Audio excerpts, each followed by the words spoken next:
행복하려고 사는 거 아니에요? 이 세상을 사는 이유가 행복하기 위한 거예요. 그런데 이걸 뒤집어 보고 자세히 들여다보면은 행복이 뭔지를 모르고 어떻게 하면 행복하게 사는지를 모르고 내가 어떻게 돈을 쓰면 행복하게 사는지를 모르는 사람들이 대부분이에요. 뭐 때문에 사는지를 모르는 사람이 너무 많아요.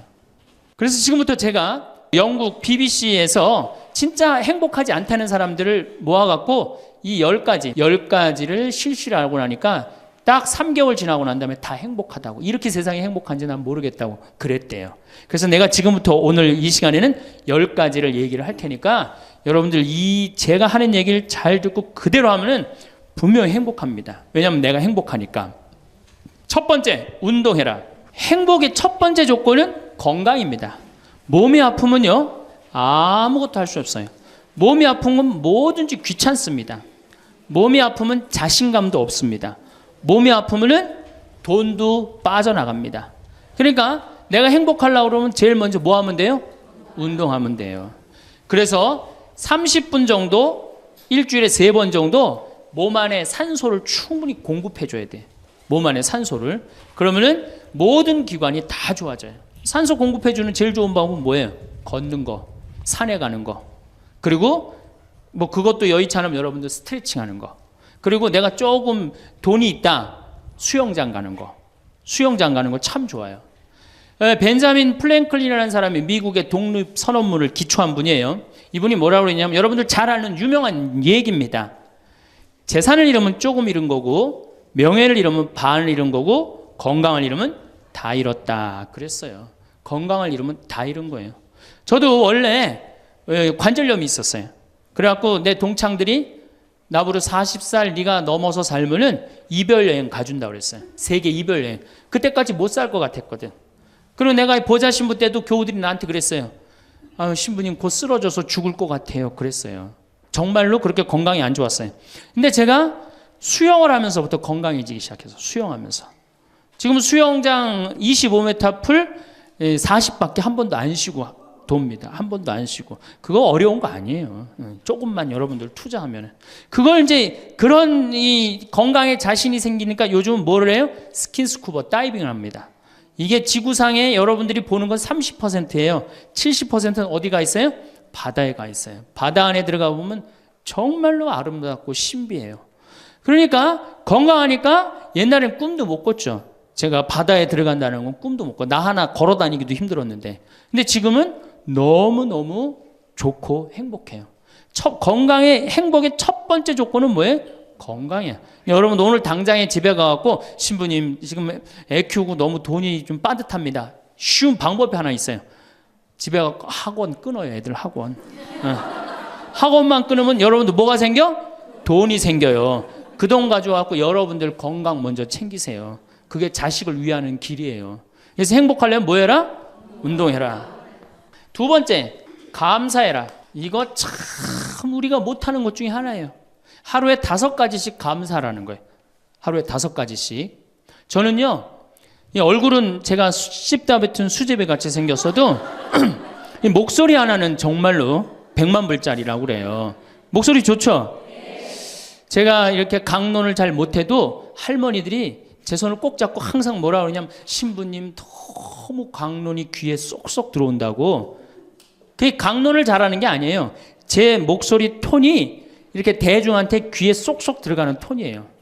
얼굴은 씹다 뱉은 수제비 같이 생겼어도 목소리 좋은 건 신부한테는 최고 선물 아니에요?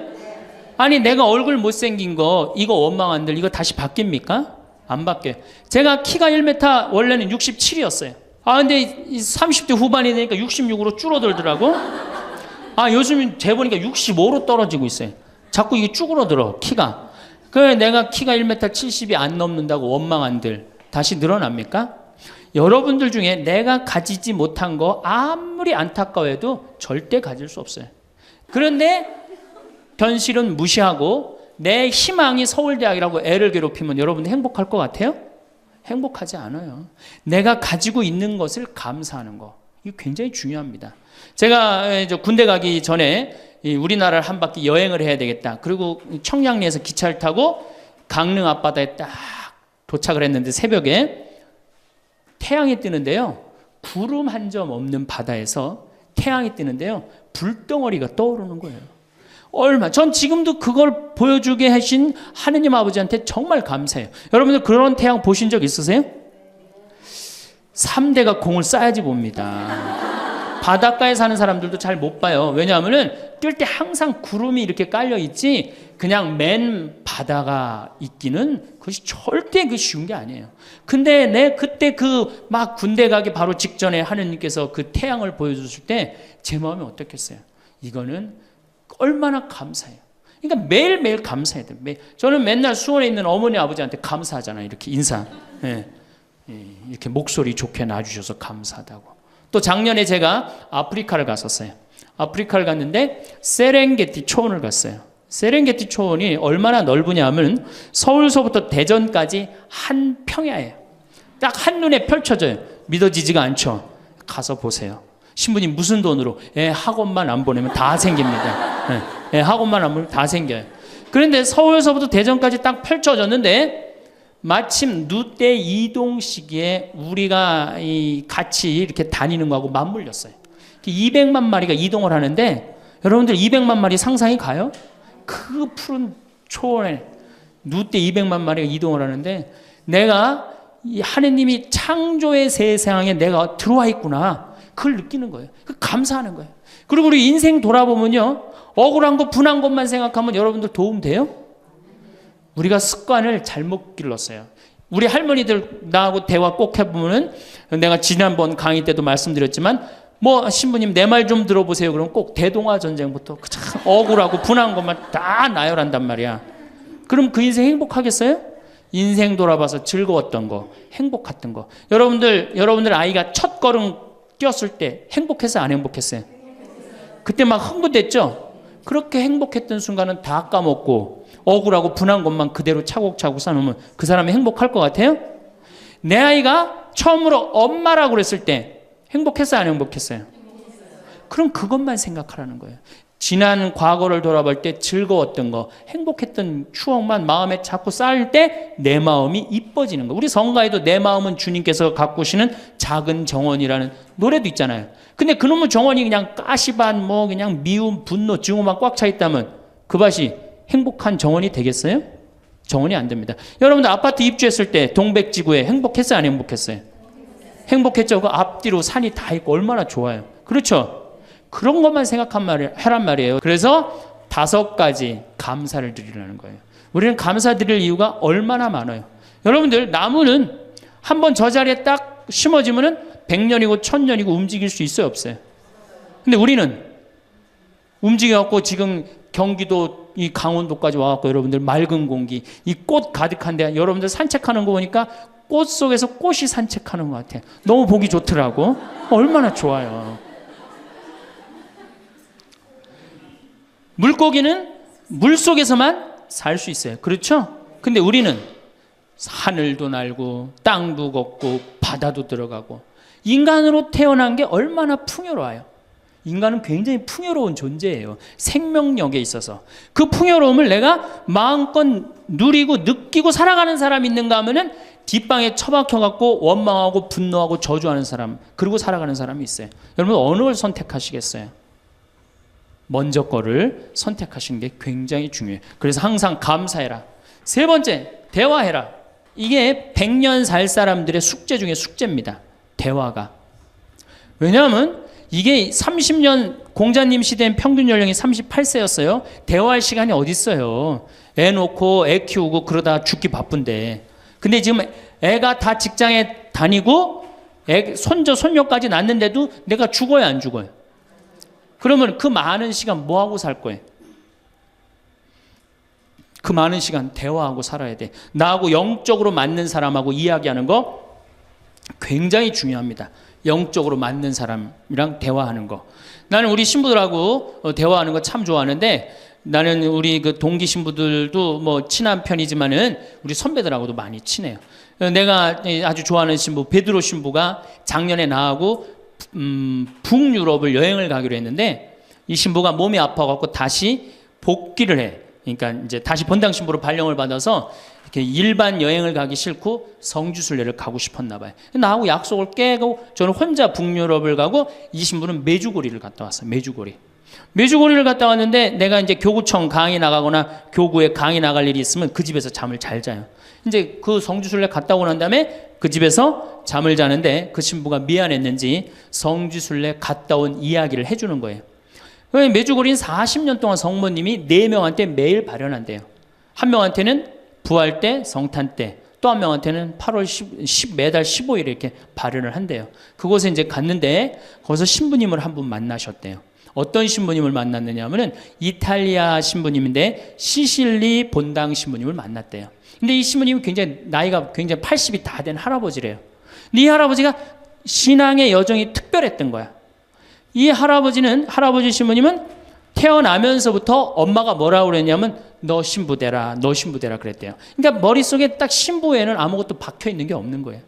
그러니까 한 번도 다른 걸 생각해 본 적이 없는 거, 무서워갖고 엄마가. 그리고 자기는 신부가 팔자인 줄 아는 거예요. 그래갖고 신부가 됐으니 뭐가 행복해? 자기가 원한 것도 아닌데 이끌려서 그냥 신부가 됐는데, 그래갖고 정말로 신앙심 없이 이 신부님이 10년을 그냥 살았대요. 그 신부님도 아마 엄마 죽으면 이제 관두려고 이제 이게 언제 죽나 기다리는데 이제 사제로 생활을 한 지 10년이 됐는데 자매들하고 어느 날 같이 있는데 자매 중에 하나가 마귀가 걸린 거예요. 그래갖고 막 마귀짓을 하는 거예요. 막 마귀짓을 해요. 그래갖고 주위의 자매님들이 그땐 1950년대니까 구마기도 함부로 못했거든요. 신부만 할 수 있었어요. 신부님 빨리 하셔라. 난 못한다. 왜 못하시냐? 사실은 내가 신앙심이 없어갖고 이렇게 안수기도를 마귀를 쫓는다고 안수기도를 하면은 그 마귀가 금방 내가 신앙이 없는지 알아볼 거다. 그래서 나한테 들어올까봐 나 무서워서 난 못한다. 그래도 신부님밖에 없는데 어떻게 하시냐? 신부님이 하셔라. 그래갖고 어쩔 수 없이 구마기도를 했대요. 머리에 손을 얹고 뭐라고 이 신부님이 기도했느냐면 마귀야 부탁이니 제발 나한테만 들어오지 말아다오 이렇게 기도를 했대요. 그런데 마귀가 나간 거예요. 그래갖고 자매가 깨어나고 신부님 너무 감사하다고 나 마귀 쫓아내줘서 그런 소리 하지 마라. 난 마귀 쫓아낸 적 없다. 그저 나한테만 들어오지 말라고 그랬다. 아니라고. 신부님이 머리에 손을 얹었을 때 성령의 힘이 얼마나 셌는지 마귀가 자기를 끌고 나가려고 그랬는데 못 끌고 나갔다는 거예요. 그때 신부님 마음이 조금 뜨거워진 거예요. 나같이 신앙심 없고 나같이 이게 수동적인 인간도 주님께서 도구로 쓰시는구나. 그래서 조금 마음이 열렸어요. 마음이 열려도 이 신부님은 너희는 모두 이것을 받아 먹어라. 이는 너희를 위하여 내어줄 내 몸이다. 이렇게 하면서도 20년 동안 미사를 하면서도 정말 거룩한 변화가 일어날까 의심을 했었대요. 아직도 내 신앙이 약하니까 안 일어나겠지. 근데 20년째 너희는 모두 이것을 받아 먹어라. 이는 너희를 위하여 내어줄 내 몸이다. 그러는데 예수님의 목소리가 딱 나와서 예수님이 하는 걸 느끼겠더래요. 그러니까 미사도 누가 지내는 게 아니다? 내가 지내는 게 아니라 내 몸을 빌어서 예수님이 지내는구나. 이탈리아 시실리섬 본당 신부인데 이게 마음이 너무 뜨거워진 거예요. 뜨거워져갖고 어떻게 했느냐? 길거리에 뛰쳐나가고 선교를 하기 시작한 거예요. 그래서 7,000명을 선교를 했대요. 그냥 대단한 거죠. 그거 대단한 거예요. 근데 이 신부님이 이제 예수님도 사랑하고 신앙심도 굳고 사제로서 이제 너무 행복해. 그런데 문제가 하나 있어요. 어떤 문제가 있냐면 자기 엄마가 너무너무 무서웠기 때문에 예수님 엄마도 무섭다고 생각을 한 거예요. 그래서 평생 성모님한테 한 번도 의지를 한 적이 없는 거예요. 간구를 해본 적도 없고. 내가 이렇게 사제로서 이제 모든 게 다 됐는데 우리 성모님한테 우리 예수님, 이 좋은 예수님 낳아주신 성모님을 사랑해야 되지 않겠느냐. 그래서 보스니아 크로아티아에 있는 메주고리에 이제 운전을 하고 갔대요.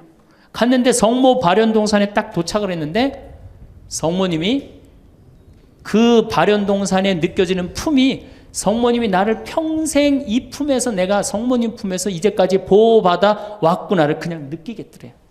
그러니까 이 신부님이 너무너무 행복한 거지. 그래서 매년 그 메주고리에 와갖고 세계에서 오는 신부들한테 자기 신앙을 고백을 하는 거예요. 나는 이렇게 사제로 평생 살면서 이런 은총을 받았다. 그걸 이제 우리 베드로 신부가 듣고 와서 나한테 얘기를 해주는데 한 새벽 한 3시간을 얘기를 해주는데 그 시간이 너무너무 은혜로운 거예요. 얼마나 그런 영적으로 통하는 사람이 있으면은 행복해요. 그렇죠? 여러분들, 그래서 여러분들 이제 대화가 요새 무슨 프로에 대화가 필요해 그런 것도 있다며요. 대화가 꼭 필요해요. 여러분들이 여러분을 영적으로 이끌어줄 스승이 필요해요. 신부님, 나는 사실은 저 사람이 굉장히 마음에 드는데 저 사람이 나한테 관심이 없어요. 저 사람이 영적으로 깊은데. 그러면은요, 내 돈 들여서 먹을 거 사주면서 얘기하시면 돼요. 여러분들, 내가 뭘 얻으려면 반드시 어떻게 해야 돼요?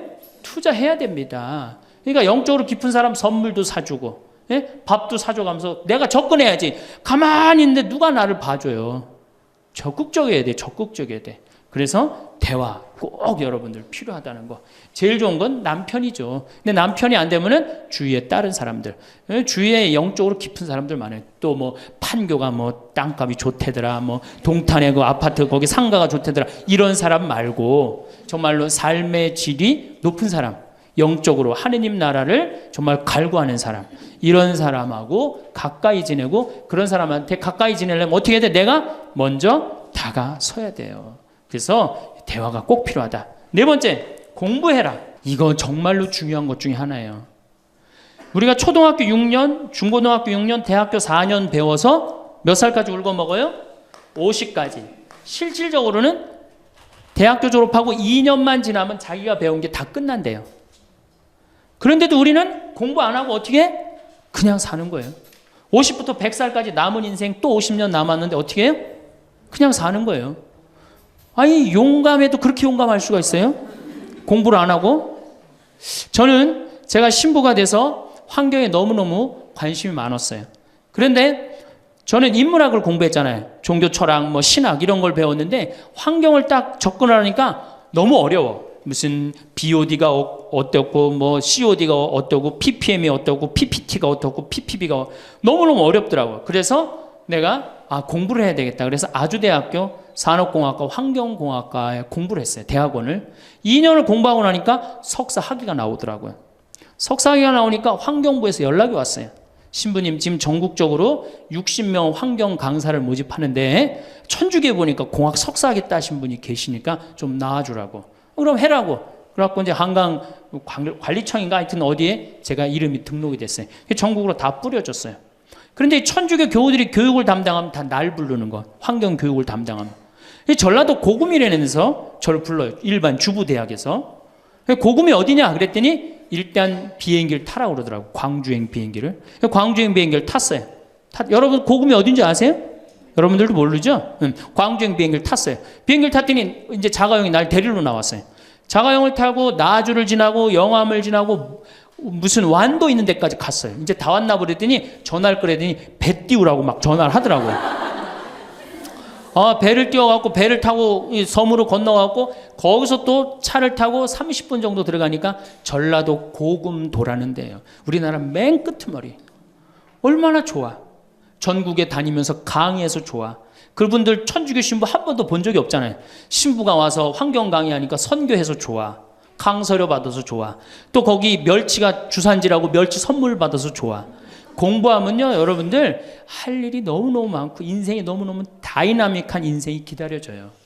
호스피스를 배워도 되고, 무슨 공예를 배워도 되고, 자수를 배워도 되고, 수지침을 배워도 되고, 도자기를 배워도 되고, 플룻을 배워도 되고. 남은 인생이 50년이란 말이에요. 50년. 여러분들 50년이 짧아요? 앞으로? 그런데 공부 안 하고 그냥 버티고 그냥 살 거예요? 이제 공부하셔야 돼요. 공부를 하셔야만이 여러분들의 인생이 행복해집니다. 다섯 번째, TV 시청을 반으로 줄여라. 이게 이제 문제 중에 문제예요. 제가 전전 시간에도 TV에 대한 얘기를 했지만 현대의 하느님이 누구예요?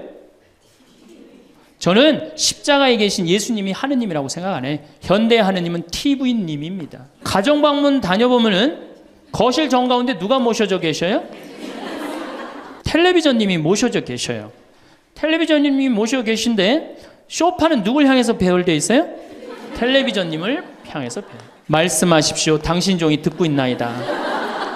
텔레비전님이 시키는 대로 다 합니다. 마가 좋으니 마를 사 먹어라. 그럼 다음날 다 줄 서서 마 사 먹고, 도라지가 좋으니 도라지를 사 먹어라. 그러면 또 다 도라지 사 먹고. 텔레비전이 시키는 대로 하는 거예요. 아침에 일어나고 누구한테 제일 먼저 문안 인사드려요? KBS님 밤새 안녕히 주무셨습니까? 사실 평화방송에 인사하는 경우들은 좀 나아요. 그래도 아침에 아침 미사도 하고 그 새벽에 성모님 강의도 나오고 묵주기도도 나오고 그러잖아. 근데 꼭 KBS님 밤새 주무셨습니까? 더 기가 막힌 건 주무실 때. 텔레비전님 주무시기 전엔 절대 안 자요. 텔레비전님이 주무셔야지 어떻게? 나도 오늘 일과가 끝났구나 이러고 잔단 말이야. 이러니 머릿속에 뭐가 들어있겠어? 아무것도 들어있는 거 없는 거죠. 머릿속에 책을 읽어야 될 거 아니야. 책을. 우리나라 사람들처럼 책 안 읽는 사람 없어요. 10명 중에 4명이 1년에 한 권도 안 읽는데요. 이 중에도 한 권도 안 읽는 사람들 많을 거예요. 심각한 겁니다. 예. 저한테 그래요. 신부님 그렇게 매일 강의하면서 여기 농사 지면서 토담집 지면서 언제 그렇게 농사꾼 신부 유럽에 가다라는 책도 쓰셨고 이번에 환경에세이 어디로 가야 하는 책도 쓰셨느냐고. 텔레비전만 안 보면 그 시간 충분해요. 여러분들 하루에 3, 4시간씩 무슨 일 집중해서 한 6개월 하면은 무슨 일 만들어내지 않겠어요? 얼마나 우리가 텔레비전 하늘만큼 땅만큼 끝나고 무슨 재미로 사나 했더니 미우나 고우나라네. 미우나 고우나 오늘 끝나면 이제 또 무슨 재미로 또 살아요? 또 다른 거예요. 엄마가 뿔났다 이거 봐요. 보고 살아요? 여러분들 텔레비전은요 좀 미안한 얘기지만 구조가 똑같아요. 부잣집 아들 가난한 집 딸, 아니면 부잣집 딸 가난한 집 아들, 이룰 수 없는 사랑에 못된 시어머니. 예? 그렇죠? 그게 매년 똑같이 반복되고 똑같은 내용이에요. 그거를 10년 동안 그 앞에서 시간을 보낸다고 생각해 보세요. 아깝지 않아요?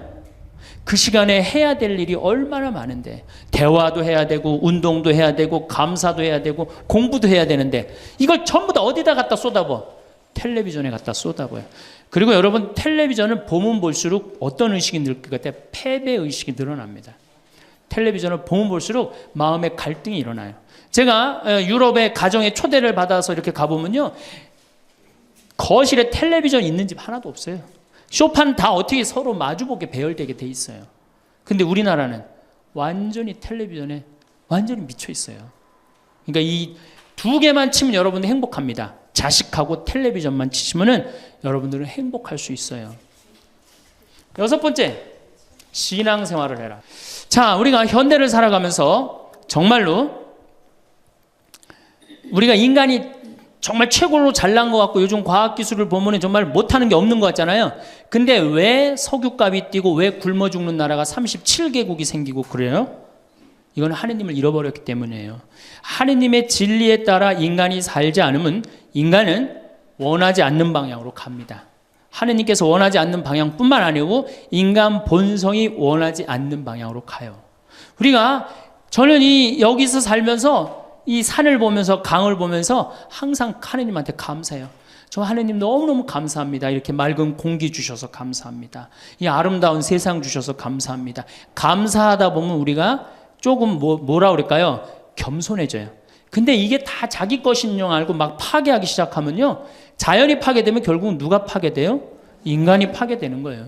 그러니까 우리가 하느님께 가까이 가면은 자연도 일치가 되는데 하느님으로부터 멀어지면 멀어질수록 자연도 파괴되는 거예요. 그래서 여러분들 신앙생활 하십시오. 아까 제가 천주교 조금 욕을 했는데 그래도 천주교 괜찮아요. 아주 제가 보기에는 무슨 우리 교우들 어두운 데로 안 끌고 가요. 더욱이 내 동창 중에 또 옛날에 죽산성당 아시죠? 죽산 성지 있는 데 있죠? 거기 내 동창 신부가 그 본당 신부로 있었는데 그 신부가 너무 재미난 얘기를 해줬어요. 아니 옆에 30년 동안 개신교 다니던 할머니가 어느 날 개종을 했대요. 성당으로. 똑같이 열심히 나오더래요. 교회 나가는 것만큼 훨씬. 근데 이 할머니가 다리가 부러진 거예요. 그래갖고 택시 타고 또 계속 나오는 거예요.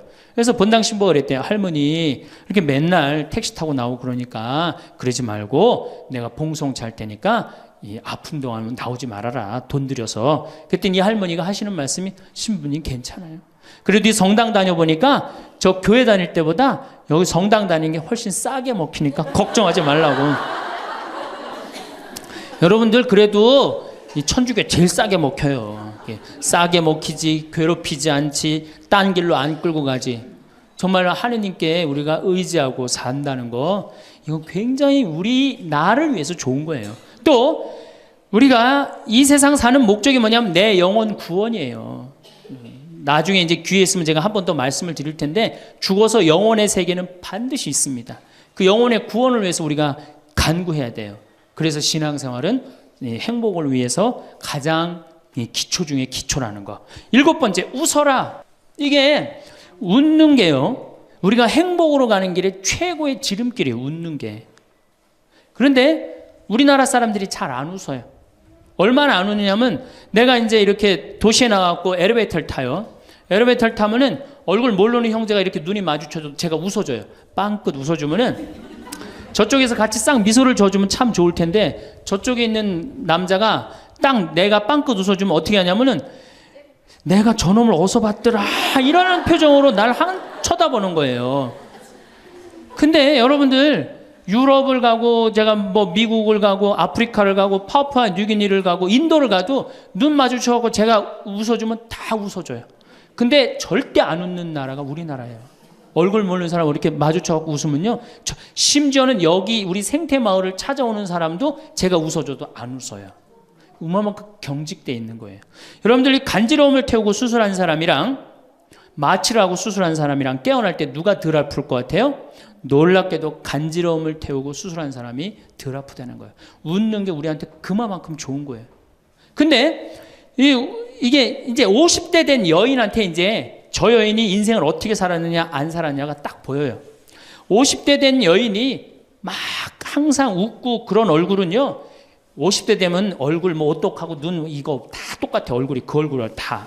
그런데 늘 웃고 살아온 자매는요, 참 예뻐요. 편안해 보이고. 주름이 한 560개 정도 이렇게 탁 하면서 얼굴이 굉장히 편안해져요. 근데 이게 안 웃은 여자는 주름이 17개밖에 안 생긴대요.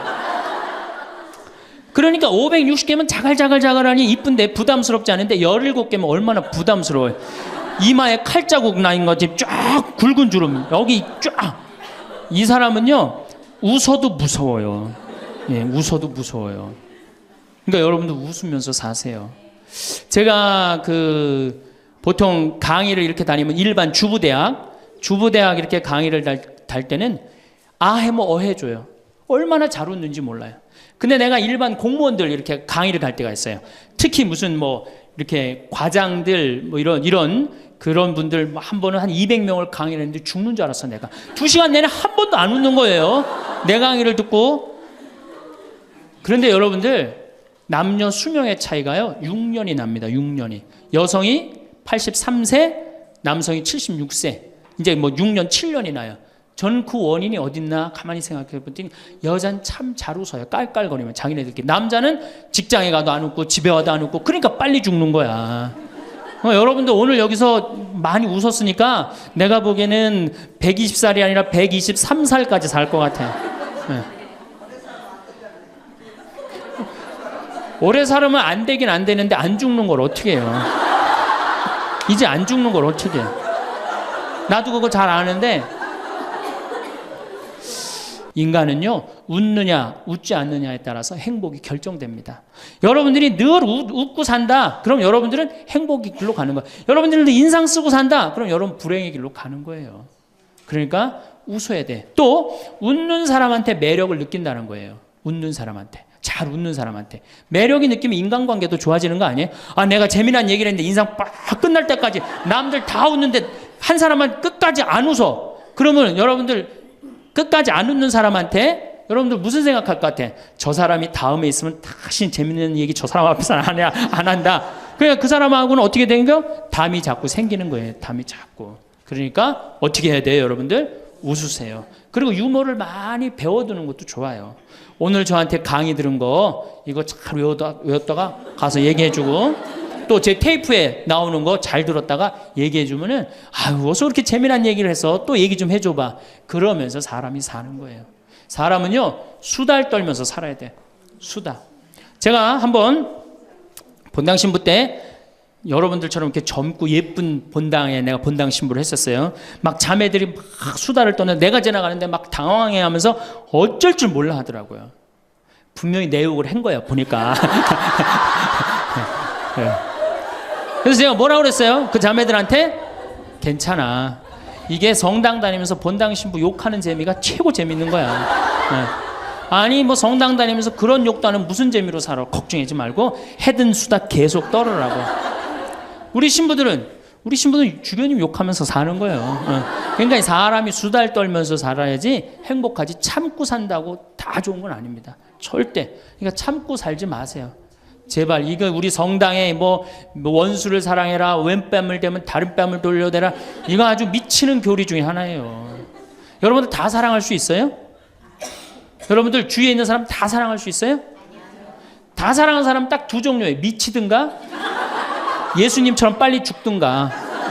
둘 중에 하나예요. 우리는 다 사랑할 수 없어요.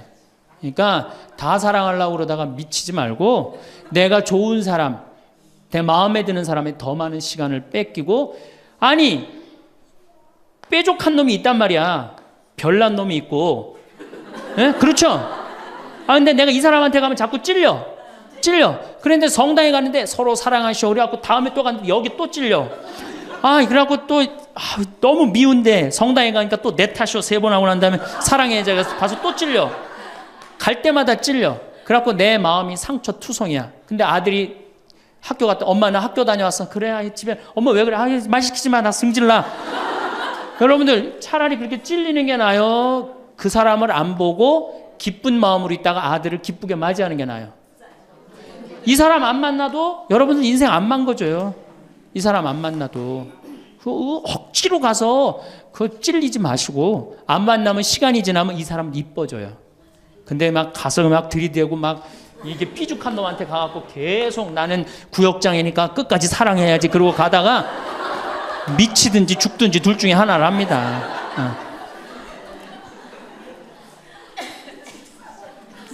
8번째, 전화해라. 자, 여러분들, 제가 저는 수원교구 신부예요. 수원교구 신부인데 저는 뭐 다행히 우리 원주교구 주교님이 허락을 하셔서 여기 평창에 들어와서 살고 있습니다. 근데 사실은 신부는 본당 신부가 최고예요. 뭐라고 그래도 교우들하고 함께, 아이들하고 함께, 할머니 할아버지들하고 함께 살 때 신부는 행복한 거예요. 저는 여러분들 이제 오늘 가시면은 여기 정막 강산이에요. 여기 해 떨어지면요 내 다리도 안 보여. 내 다리도 해 떨어지면 내 다리도 안 보여. 여기 아까 잠깐 앉아서 신부님 너무 경치가 좋다고 그러는데 딱 하루 좋은 거예요. 하루 좋은 거지. 이걸 일주일, 2주일 여기 해 떨어져 갖고 뭐 산책 나가면 내 다리도 안 보이는데 어딜 산책을 나가요. 굉장히 외롭습니다. 여기 앞에도 전원 5세대가 돌았는데 3세대가 우울증으로 나갔어요. 그럼 나도 여기서 교우들 뭐 몇천 명 속에서 살다가 평창에 들어와서 살면은 우울증 걸릴 수 있잖아요. 내 동창이 20명이거든요. 동창이 20명이나 되는데 왜 나한테 전화하는 놈 한 놈도 없지? 걔네들이 날 잊은 건 아닐까? 나는 왜 교구 밖으로 와서 이 고생을 하고 살까? 난 우울하다. 그럼 알아주는 놈 누가 있어요? 아무도 없어요. 어떻게 하면 돼? 내가 먼저 전화하면 되잖아. 아주 너무 쉬운 거 아니에요. 내가 전화해갖고 너 성당은 잘 짓고 있느냐? 너 요즘 큰 성당에 갔는데 어떻게 잘 지내냐? 내일은 내 동창이 또 우리 집에 와서 있겠대. 몸이 안 좋아갖고. 그러니까 그 전화를 하니까 동창들이 와서 안식년도 여기 와서 지내고, 아프면 여기 와서 지내고, 허리 수술에도 와서 지내고. 그러니까 외롭지 않은 거예요. 사랑도 먼저 하는 게 중요한 거지 나한테 누가 해주지 않을까? 죽을 때까지 안 찾아옵니다. 남녀의 사랑 문제가 아니라 인간이 살아가면서 그런 거예요. 그러니까 내가 먼저 전화하라는 거예요. 굉장히 중요한 거. 내 동창 중에 지금 보구마국장, 우리 수원교구 보구마국장 내 동창인데 얘가 로마로 유학을 갔어요. 있기 전에도 뭐 친하게 지냈지만 유학을 갔는데 이놈이 한 달에 3번 어김없이 전화하는 거예요. 생태마을 농사는 잘 되냐? 잘 돼. 그럼 또 다음에 전화해갖고 생태마을에 피정은 많이 들어오냐? 많이 들어와. 또 다음에 전화해갖고 너 몸은 안 아프냐? 안 아파. 다음 달에 또 전화해. 생태마을 피정은 많이 들어오냐? 생태마을에 농사는 잘 되냐? 6년 동안 변함없이 전화하는 거예요. 내가 전화 한 번 우리 성당 여기 사무실로 전화해갖고 우리 사무장한테 우리 저기 황 신부님 뭐하고 지내느냐고. 그 정도로. 그러니 싫어할래야 싫어할 수가 있어요? 얼마나 나를 그렇게 전화해주는 고마워. 그 흠이 있다면 꼭 수신자 부담으로 하는 것 빼고는 너무너무 좋아요. 여러분들도 전화번호를 적어놓고 그렇게 하십시오. 9번째, 시간이 없으니까. 자, 자기 자신을 사랑해라. 자기 자신을 사랑하지 않는 사람은 어느 누구도 사랑할 수 없어요. 자기 자신을 사랑하지 않는 사람은. 근데 이게 50대 된 아줌마들을 보면 다 쌈순이야. 쌈순. 자식 보면 자식 보고 싸워요. 내가 너한테 해준 게 얼만데 서울대학도 못 가고 저 지방대학 가고 자취비 무슨 뭐 등록비 이런 거 내 속을 새기냐. 그리고 아들 보면 싸워요. 남편 보면은 남편 보고 싸워요. 당신 나한테 시집 와갖고 나한테 해준 게 뭐 있냐 그러고 내가 눈이 뼈지. 시집 오기 전에 내가 그때 눈이 뼈지. 저 인간을 믿고 내가 시집을 왔다 그러고 남편 보고 싸워요.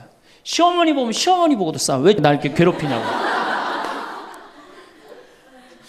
왜 쌈순이가 될까요? 우리나라 40, 50대 주부들이 자기가 행복하지 않기 때문이에요.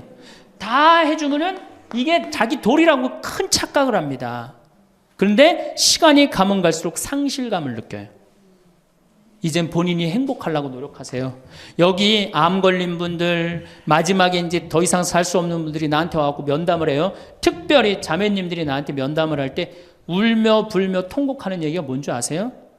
왜 다른 사람들한테는 그렇게 최선을 다했는데 왜 나한테 한 번도 맛있는 거 안 먹이고 나한테 좋은 거 한 번도 구경 안 시켜주고 왜 한 번도 나한테 못 해줬느냐고. 그런데 이제 죽으니 너무너무 나 자신이 불쌍하고 나 자신이 너무너무 억울하다는 거예요. 여러분들이 이제 자신을 위해서 쓰세요. 시부님 돈이 어디 있어요? 학원만 안 보내면 돼요. 또 대학 다니는 자식 있으면 어떻게 당장 오늘 집에 가고 휴학시켜요. 니네가 벌으라고. 우리나라처럼 이렇게 자식한테 끝까지 대주는 나라는 아무 나라도 없어요. 미국은 졸업하고 30년 동안 대학 학비를 갚습니다. 다 자기가 갚아요. 우리나라처럼 결혼할 때까지 다 대주는 나라는 아무도 없어요. 그런데도 부모 자식 지간이 가장 안 찾아가는 나라가 우리나라가 1등이에요. 사랑이 제대로 안 된 거죠. 제대로 된 사랑을 안 하는 거죠. 나도 본당 신부로 이렇게 있으면서 냉면을 먹고 싶어. 그럼 총회장이 사줄래나 부회장이 사줄래나 성모회장이 사줄래나 안 기다립니다. 냉면 먹고 싶으면 어떻게? 내가 가서 사 먹어요. 내가 냉면 먹고 싶은지 누가 알아? 내가 가서 사 먹으면 되지.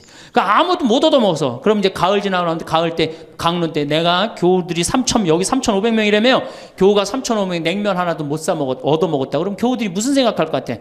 우리 신부님 챙겨주는 사람 하나도 없고 빨리 장가 보내드려야 되겠다. 이런 생각한단 말이에요. 그래서 나는 내가 사 먹어요. 내가 사 먹는 동시에 혼자 사 먹으면 청승 맞잖아요. 회장님들 데려가서 내가 사줘요. 내 돈으로. 신부님 무슨 돈이 있어서? 나 강사료 많으니까 다 사줘요. 근데 우리 천주교 교우들은요 먹고 떨어지는 법이 없어요. 언제 효과가 나타나? 내 영명 죽일 때 다 돌아와요.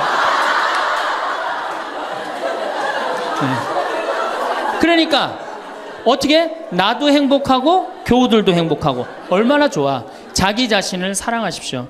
자기 자신을 귀하게 여겨야만이 그런 나를 보고 다른 사람이 행복한 거예요.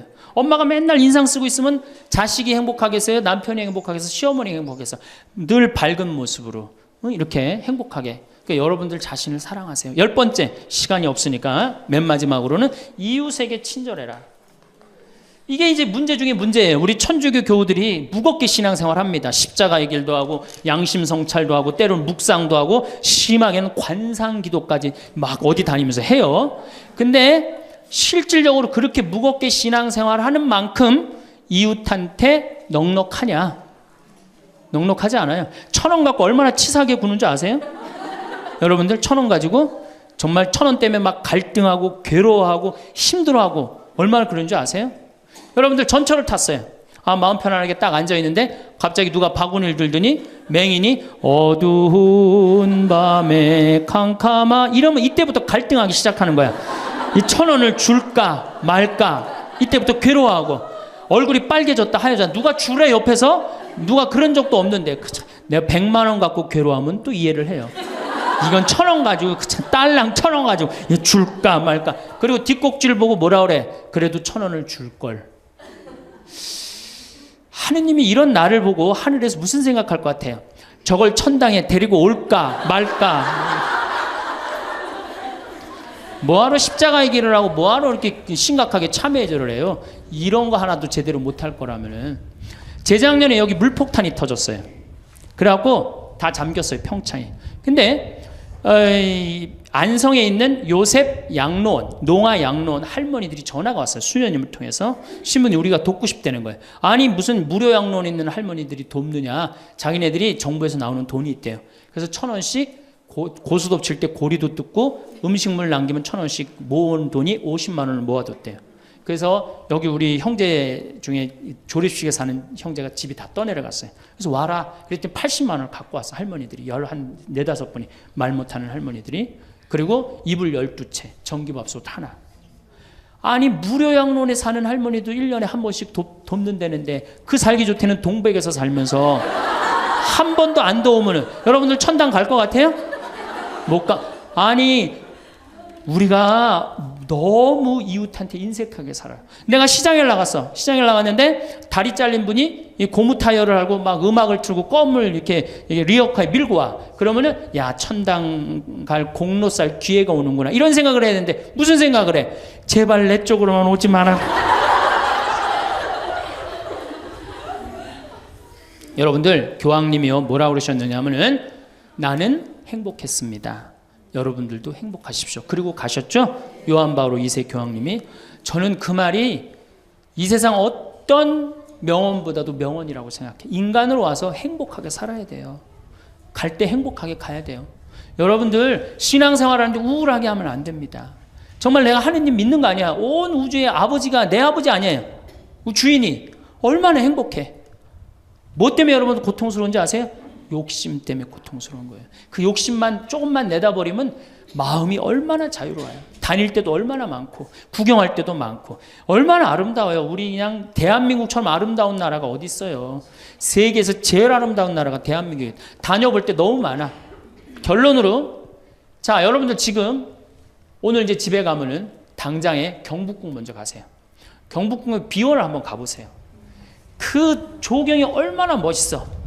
뭐 남편 손을 잡든 자식 손을 잡든 친구 손을 잡든 가갖고 도시락 해갖고 거기서 딱 까먹으면 바로 왕비만 막 바로 되는 거 아니에요? 옛날엔 거기 누가 들어갔어요? 지금은 들어갈 수 있어요 없어요?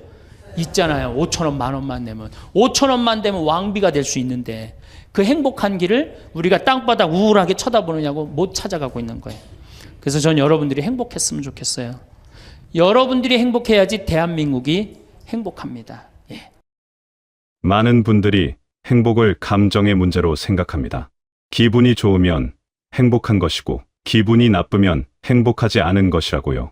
그래서 행복해지려면 먼저 마음이 좋아져야 한다고 기다립니다.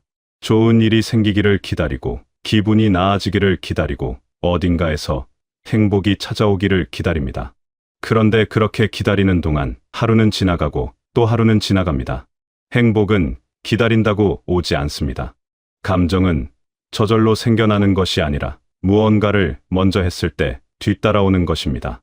움직이고 나서 기분이 달라지고 웃고 나서 마음이 가벼워지고 감사하고 나서 따뜻해집니다.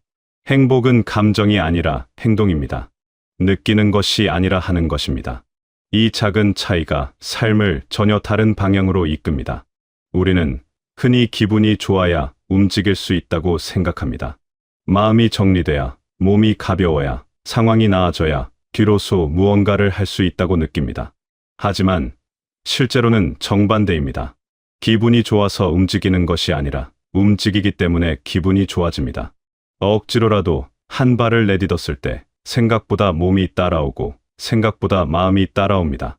그 작은 경험이 하루의 분위기를 바꿉니다. 이것이 우리 몸과 마음이 작동하는 방식입니다. 감정이 행동을 이끄는 것이 아니라 행동이 감정을 만들어냅니다. 아침에 몸을 일으켜 가볍게 걸었을 때 처음엔 별로 내키지 않던 것이 걷다 보면 어느새 머릿속이 맑아지는 것을 느낍니다. 누군가에게 먼저 안부를 물었을 때 처음엔 어색하던 것이 상대방의 반응 하나에 마음이 환해지는 것을 느낍니다. 행동이 먼저이고 감정은 그 뒤를 따릅니다. 그러니 기분이 좋아지기를 기다릴 필요가 없습니다. 지금 이 순간 아주 작은 행동 하나로 시작하면 됩니다. 거창하지 않아도 됩니다. 창문을 열어 바깥 공기를 들이마시는 것, 등을 펴고 깊게 숨을 쉬는 것, 지나치던 꽃 한 송이를 잠시 바라보는 것. 그 사소한 행동 하나가 감정의 흐름을 바꿉니다. 사소한 반복이 쌓이면 삶의 방향이 달라집니다. 매일 아침 몸을 움직이는 것, 하루 중 한 가지라도 감사한 일을 떠올리는 것, 거울 앞에서 한번 미소 짓는 것, 오래된 인연에게 먼저 연락하는 것. 이런 것들은 대단하지 않아 보이지만 반복되는 하루 속에서 조금씩 삶의 색깔을 바꿉니다. 크게 바꾸지 않아도 됩니다. 갑자기 달라지지 않아도 됩니다. 아주 작은 것을 꾸준히 하는 것만으로 충분합니다. 운동을 예로 들면 처음부터 오래 걸을 필요가 없습니다. 하루 10분 동네 한 바퀴면 됩니다.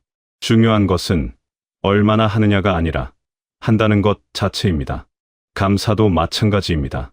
대단한 일에 감사할 필요가 없습니다.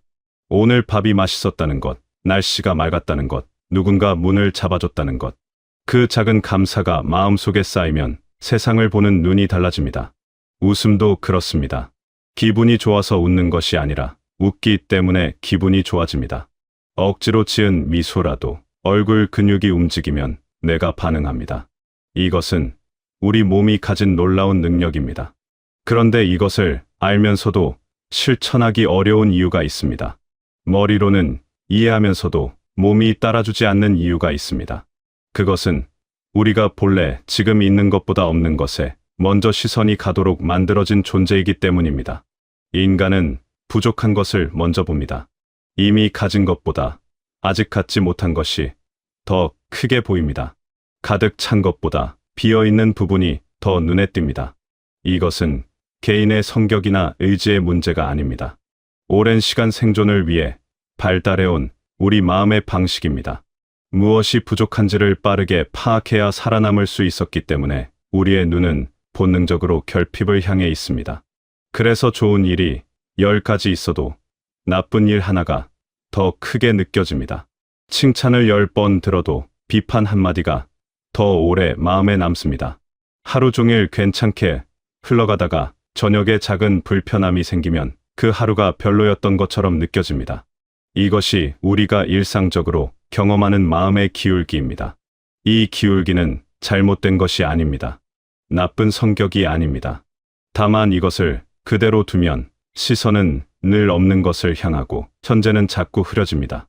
이미 충분한 것들이 눈에 들어오지 않고 지금 이 순간의 좋음이 체감되지 않습니다. 그래서 아무리 많은 것을 가져도 마음은 여전히 허전하고 좋은 하루도 그냥 지나가 버립니다. 괜찮은 하루가 그냥 지나가는 데는 이유가 있습니다. 충분한 순간이 체감되지 않는 데는 이유가 있습니다. 우리의 마음이 현재보다 나중을, 지금보다 언젠가를 향해 있기 때문입니다. 지금 이 정도면 충분할 수 있는데 마음은 이미 다음을 향해 달려가고 있습니다. 지금 이 순간이 꽤 괜찮은데 눈은 이미 아직 오지 않은 더 좋은 때를 향해 있습니다. 그래서 행복은 항상 나중에 있는 것처럼 느껴집니다. 무언가를 더 이루면, 무언가가 더 해결되면, 어딘가에 더 도달하면 그때 비로소 행복할 수 있을 것 같습니다. 그런데 그 나중이 되면 또 다른 나중이 생깁니다. 행복은 늘 조금씩 앞서 달아납니다. 지금을 충분히 살지 않는 이상 어느 때가 되어도 지금이 행복하기는 어렵습니다. 지금이 소중합니다. 지금 이 하루가 소중합니다. 지금 이 순간이 소중합니다. 이것은 막연한 위로가 아닙니다. 지금 이 순간만이 실제로 살 수 있는 유일한 시간이기 때문입니다. 과거는 이미 지나갔고 미래는 아직 오지 않았습니다. 우리가 실제로 경험할 수 있는 것은 오직 지금뿐입니다. 그러니 지금을 흘려보내는 것은 삶을 흘려보내는 것과 같습니다. 그렇다면 행복은 무엇일까요? 더 많이 갖는 것이 아닙니다. 더 높이 오르는 것이 아닙니다. 더 많은 것을 추가해야 뒤로서 행복해지는 것이 아니라 이미 있는 것들을 발견하는 능력이 행복입니다. 행복은 채우는 것이 아니라 알아보는 것입니다.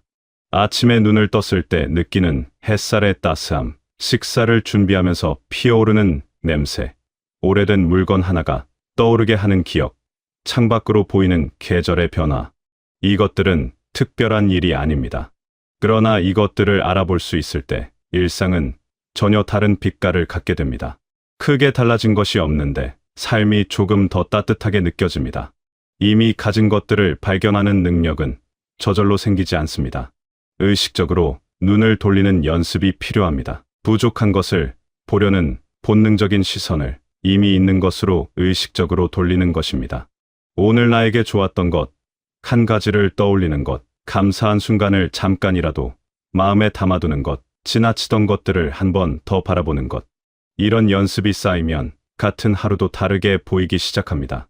그리고 이것은 나 혼자만의 일로 끝나지 않습니다.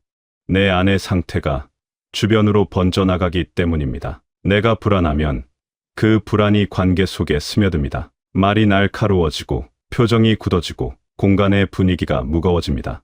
반대로 내가 편안하면 그 편안함이 주변에 전해집니다. 굳이 무언가를 하지 않아도 내 상태 자체가 공간을 부드럽게 만듭니다. 이것은 억지로 만드는 것이 아닙니다. 애써서 표현하지 않아도 전해지는 것입니다. 마음이 따뜻한 사람 곁에 있으면 이유 없이 편안해지는 것처럼 스스로 고요하고 안정된 상태에 있는 사람은 말 한마디, 표정 하나, 움직임 하나가 달라집니다. 그리고 그것이 가까운 사람들에게 자연스럽게 흘러갑니다. 행복은 전염됩니다. 한 사람의 웃음이 옆 사람의 마음을 가볍게 합니다. 한 사람의 따뜻한 말 한마디가 그 사람의 하루를 바꿉니다. 한 사람의 편안한 표정이 그 자리의 분위기를 바꿉니다. 이것이 가족에게, 이웃에게, 마주치는 사람들에게 번져나갑니다. 행복은 혼자 누리는 것이 아니라 흘러넘쳐서 주변에 닿는 것입니다. 그래서 나를 먼저 돌보는 것이 중요합니다. 이것은 이기적인 것이 아닙니다. 오히려 가장 사랑하는 사람들을 위한 일입니다. 빈 그릇에서는 아무것도 나눌 수 없습니다. 내 안에 아무것도 없는 상태에서는 아무리 주고 싶어도 줄 수가 없습니다. 나를 채워야 나눌 수 있습니다. 나를 돌봐야 관계도 돌볼 수 있습니다. 나를 살려야 내 곁에 사람들도 살릴 수 있습니다. 나를 돌본다는 것은 거창한 것이 아닙니다.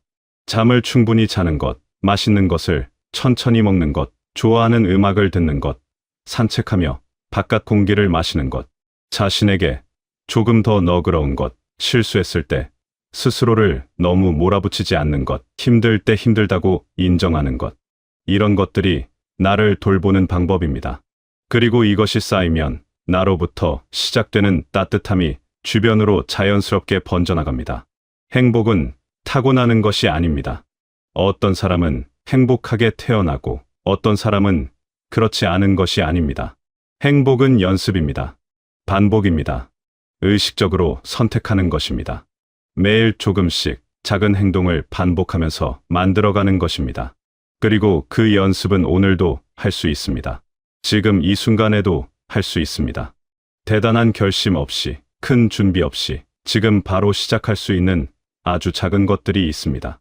한 번 더 웃는 것입니다. 지금 이 순간 살짝 미소 지어보는 것입니다. 아무 이유 없어도 됩니다. 그 작은 움직임이 기분을 바꿉니다. 한 번 더 고맙다고 말하는 것입니다. 오늘 누군가가 해준 것, 아무렇지 않게 지나쳤던 것에 감사함을 전하는 것입니다. 그 한마디가 상대방에게도 나에게도 남습니다. 한 번 먼저 다가가는 것입니다. 오래 연락하지 못했던 사람에게 안부를 묻는 것, 지나치던 누군가에게 먼저 눈을 맞추는 것입니다. 그 작은 손길이 관계를 따뜻하게 합니다. 행복은 멀리 있는 것이 아닙니다. 지금 이 자리에서, 지금 이 순간의 선택에 달려 있습니다. 지금껏 살아오면서 겪어온 모든 것이 여러분을 이 자리에 있게 했습니다. 그 모든 날들이 헛되지 않았고 지금 이 순간도 충분히 의미 있습니다. 오늘 하루 아주 작은 행동 하나가 여러분의 삶을 조금 더 따뜻하게 만들어줄 것입니다. 그리고 그 따뜻함이 여러분 곁의 사람들에게도 번져나갈 것입니다. 오늘도 그런 하루가 되시길 바라겠습니다.